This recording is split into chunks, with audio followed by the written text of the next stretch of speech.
আমি বারবারই কইতাছি, দেখেন আমাদের বিতর্কটা কোন জায়গায়। একটা ক্যাশ পাওয়া আপনি দেখাইতেছেন কত হওয়ার কথা 30 টাকা।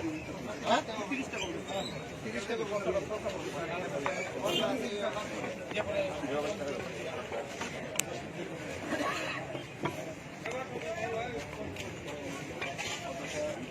না না লাগা লাগা লাগা লাগা লাগা লাগা এই কারণই করতে দাও।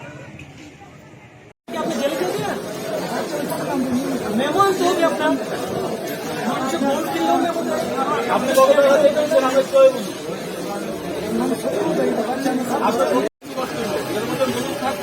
তো আমিও শুনলাম এত ইয়ে লেগেছে আমার 130 250 আমরা প্রতিনিয়ত আমরা বাজারগুলিতে দেখি আমরা নিত্যদ্রব্যের যে জিনিসগুলি আছে যেমন আলু পেঁয়াজ ভোজ্য তেল এগুলির যে দাম এগুলি নিয়ন্ত্রণের মধ্যে আছে কিনা। কারণ এখন আপনারা জানেন একটা বাজারে একটা প্যানিক ছড়িয়েছে যে জিনিসপত্রের দাম বেড়ে যাচ্ছে, সেটা যাতে না হয় এই সুযোগে যেন অসাধু ব্যবসায়ীরা যেন জিনিসপত্রের দাম না বাড়াতে পারে তার জন্যই আমরা আমাদের যে রেগুলার এনফোর্সমেন্ট আমরা এটা জারি রেখেছি। তার জন্যই আজকে আমাদের বটতলা বাজারে আছে।